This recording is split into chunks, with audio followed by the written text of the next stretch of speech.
Assalamualaikum warahmatullahi wabarakatuh.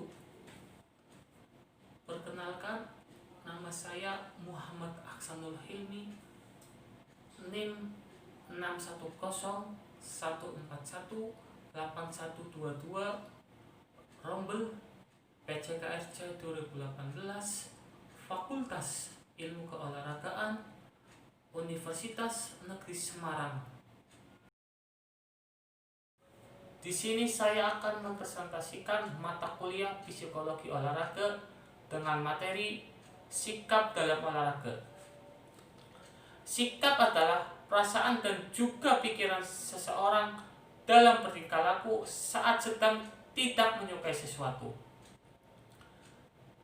Sikap memiliki 4 macam fungsi. Yang pertama, utilitarian function, yang kedua, knowledge function, yang ketiga, value expression function, yang keempat, ego defensive function. Di sini saya akan menjelaskan satu persatu utilitarian function, yaitu sikap berfungsi sebagai penyesuaian sosial dan membantu individu merasa bagian dari masyarakat. Contohnya, mengubah ekspresi terhadap sesuatu agar didukung oleh orang lain. Yang kedua, knowledge function, yaitu sikap membantu individu untuk memahami dunia yang membawa ketentuan terhadap bermacam-macam informasi yang diasimilisasikan setiap hari. Setiap individu memiliki motif yang ingin tahu, yang ingin mengerti agar mereka tahu. Contohnya, mempelajari sesuatu dengan tekun dan tidak akan berhenti sebelum menemukan apa yang ingin diketahuinya. Yang ketiga, value expressive function, yaitu sikap mengkomunikasikan nilai dan identitas yang dimiliki seseorang oleh orang lain. Contohnya, menunjukkan nilai-nilai dan prinsip-prinsip kita dengan mengambil sikap tertentu terhadap sebuah isu politik. Yang keempat, ego defensive function, yaitu sikap melindungi diri, menutup kesalahan, agresi dalam rangka melindungi diri. Contohnya, nilai tinggi di sekolah tidak akan berpengaruh pada pekerjaan kita suatu saat nanti. Selanjutnya, menurut pendapat dari Pennington et al.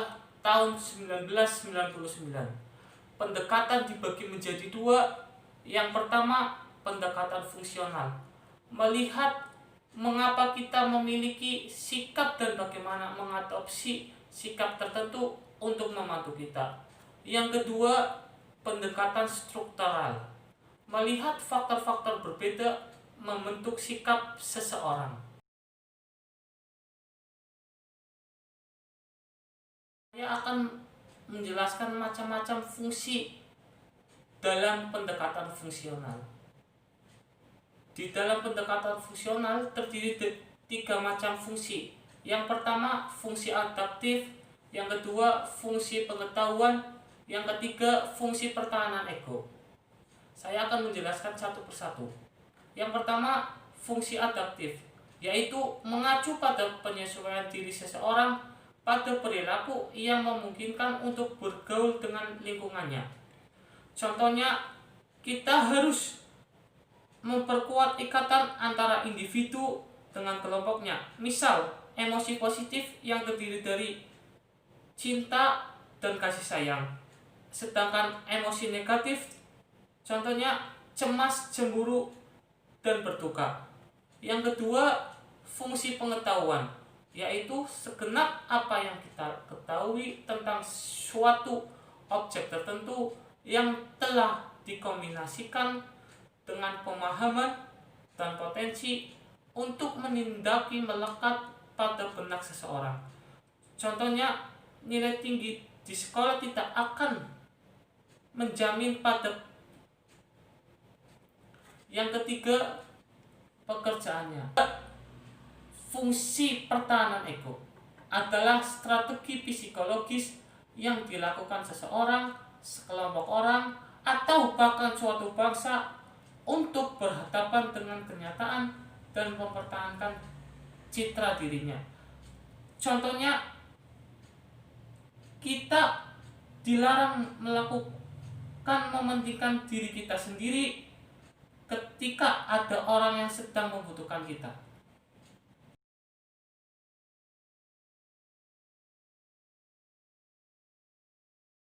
Dalam pendekatan struktural, melihat berbagai komponen yang membentuk sikap, ada 3 aspek sikap pendekatan struktural. Yang pertama, dimensi kognitif, yang kedua, dimensi afektif, yang ketiga, dimensi perilaku. Saya akan menjelaskan satu persatu. Yang pertama, dimensi kognitif, yaitu sikap berkaitan dengan keyakinan kita. Dengan kata lain, aspek kognitif merupakan aspek yang berkaitan dengan nalar atau proses berpikir, yaitu kemampuan dan aktivitas otak untuk mengembangkan kemampuan rasional. Yang kedua, dimensi afektif, menyangkut perasaan kita. Istilahnya, afektif memiliki arti emosional. Segala sesuatu yang berkaitan dengan emosi seperti penghargaan, nilai, perasaan, semangat, minat, dan sikap terhadap suatu hal. Yang ketiga, dimensi perilaku, menyangkut tindakan kita meliputi perilaku, gerakan, dan koordinasi jasmani, keterampilan motorik, dan kemampuan fisik seseorang.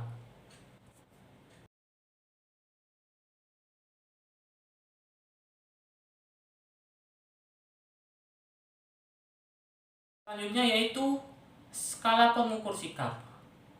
Di dalam skala pengukur sikap terdiri dari 3 macam skala. Yang pertama, skala Touchstone, yang kedua, skala Likert, dan yang ketiga, skala Oskott. Saya akan menjelaskan satu persatu. Yang pertama, skala Touchstone, yaitu skala yang disusun dengan memilih butir yang berbentuk skala interval.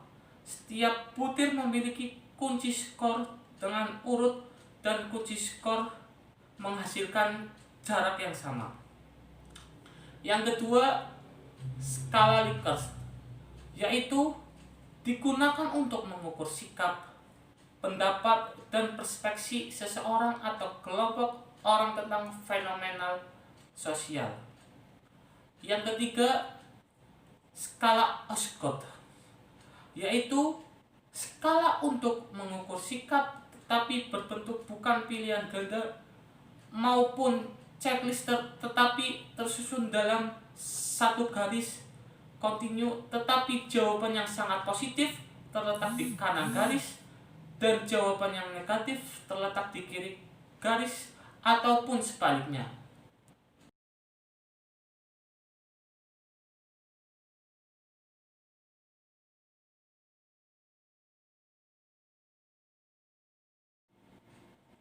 Sekian presentasi dari saya, mata kuliah psikologi olahraga, materi sikap dalam olahraga.